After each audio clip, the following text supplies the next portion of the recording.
There was once a widower who had a daughter.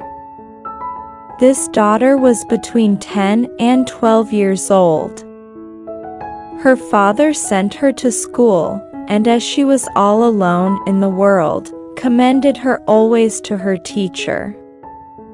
Now, the teacher, seeing that the child had no mother, fell in love with the father, and kept saying to the girl, "Ask your father if he would like me for a wife." This she said to her every day, and at last, the girl said, "Papa, the schoolmistress is always asking me if you will marry her." The father said, "Oh, my daughter, if I take another wife, you will have great troubles." But the girl persisted, and finally, the father was persuaded to go one evening to the schoolmistress' house. When she saw him, she was well pleased, and they settled the marriage in a few days. Poor child, how bitterly she had to repent, having found a stepmother so ungrateful and cruel to her.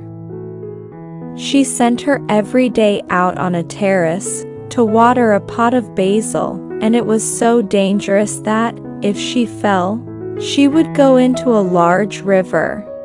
One day, there came by a large eagle, and said to her, "What are you doing here?"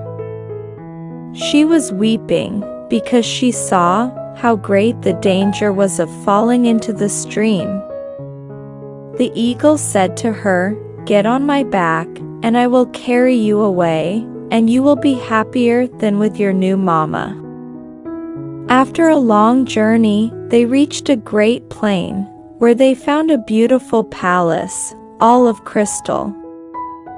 The eagle knocked at the door, and said, "Open, my ladies, open, for I have brought you a pretty girl." When the people in the palace opened the door, and saw that lovely girl, they were amazed, and kissed and caressed her. Meanwhile, the door was closed, and they remained peaceful and contented. Let us return to the eagle, who thought she was doing a spite to the stepmother. One day, the eagle flew away to the terrace, where the stepmother was watering the basil. "Where is your daughter?" asked the eagle. "Oh," she replied, "perhaps she fell from this terrace and went into the river. I have not heard from her in 10 days." The eagle answered, "What a fool you are! I carried her away, seeing that you treated her so harshly. I carried her away to my fairies, and she is very well."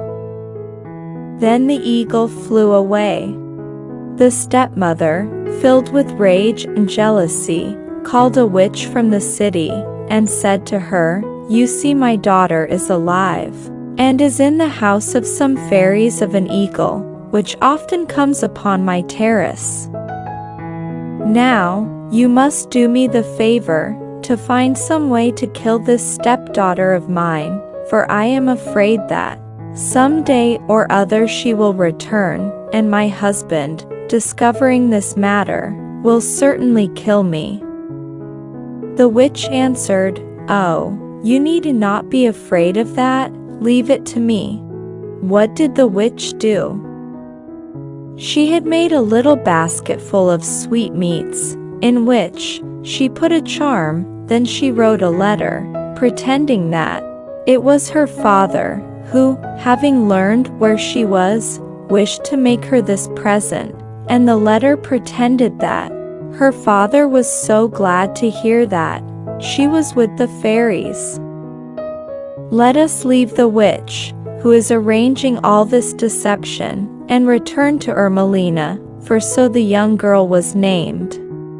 The fairies had said to her, "See, Ermelina, we are going away, and shall be absent 4 days. Now in this time, take good care not to open the door to anyone, for some treachery is being prepared for you by your stepmother. She promised to open the door to no one. Do not be anxious. I am well off, and my stepmother has nothing to do with me. But it was not so. The fairies went away, and the next day, when Ermelina was alone, she heard a knocking at the door, and said to herself, "Knock away. I don't open to anyone." But meanwhile, the blows redoubled, and curiosity forced her to look out of the window. What did she see? She saw one of the servant girls of her own home, for the witch had disguised herself as one of her father's servants. "Oh, my dear Ermelina," she said, "your father is shedding tears of sorrow for you, because he really believed you were dead. But the eagle which carried you off came and told him the good news that you were here with the fairies. Meanwhile your father, not knowing what civility to show you, for he understands very well that you are in need of nothing, has thought to send you this little basket of sweetmeats." Ermelina had not yet opened the door. The servant begged her to come down and take the basket and the letter, but she said, "No, I wish nothing." But finally, since women and especially young girls are fond of sweetmeats, she descended and opened the door.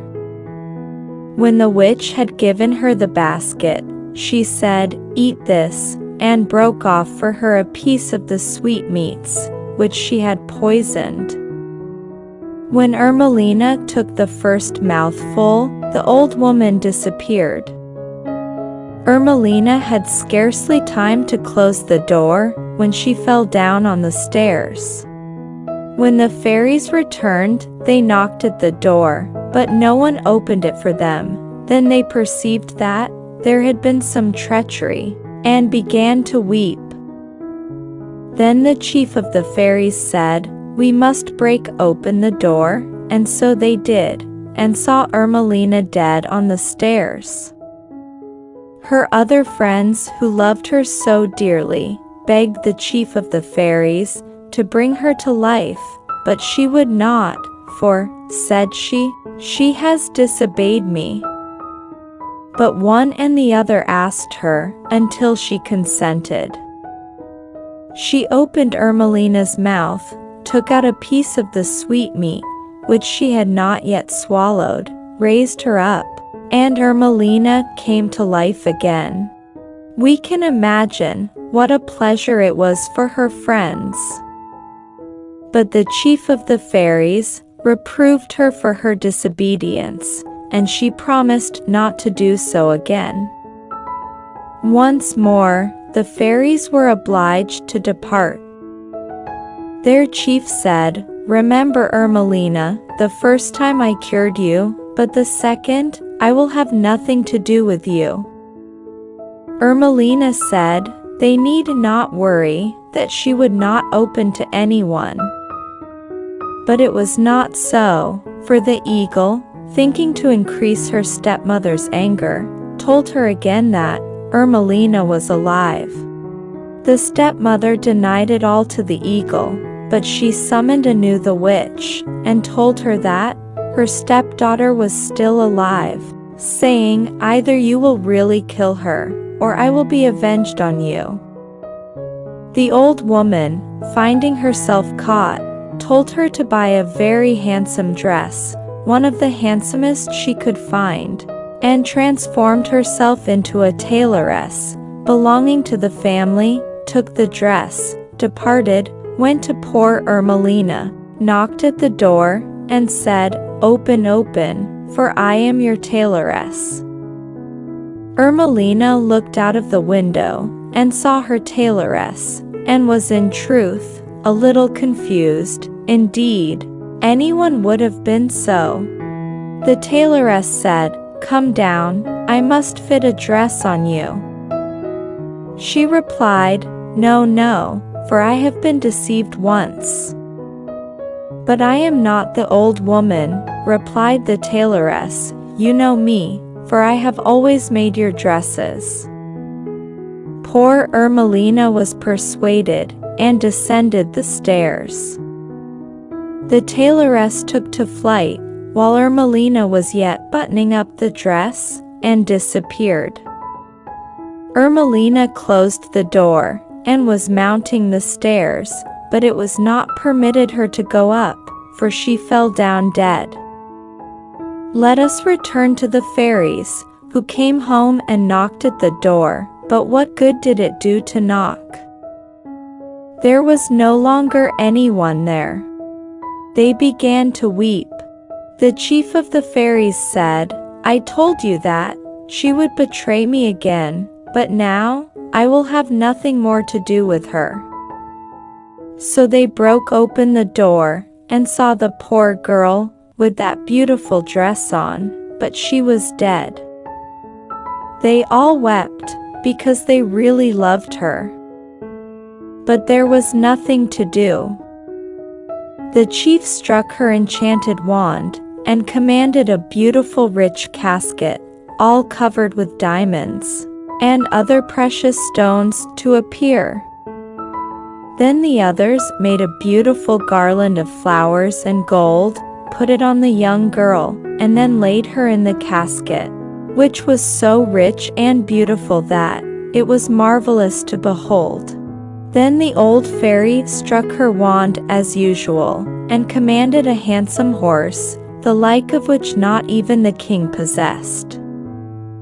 Then they took the casket, put it on the horse's back, and led him into the public square of the city. And the chief of the fairies said, "Go, and do not stop until you find someone who says to you, 'Stop, for pity's sake, for I have lost my horse for you.'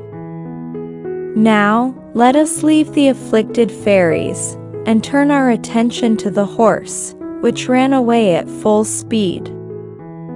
Who happened to pass at that moment? The son of a king saw this horse with that wonder on its back. Then the king began to spur his horse, and rode him so hard that he killed him, and had to leave him dead in the road. But the king kept running after the other horse. The poor king could endure it no longer. He saw himself lost, and exclaimed, "Stop for pity's sake, for I have lost my horse for you." Then the horse stopped. When the king saw that beautiful girl dead in the casket, he thought no more about his own horse, but took the other to the city. The king's mother knew that her son had gone hunting. When she saw him returning with this loaded horse, she did not know what to think. The son had no father, wherefore he was all-powerful.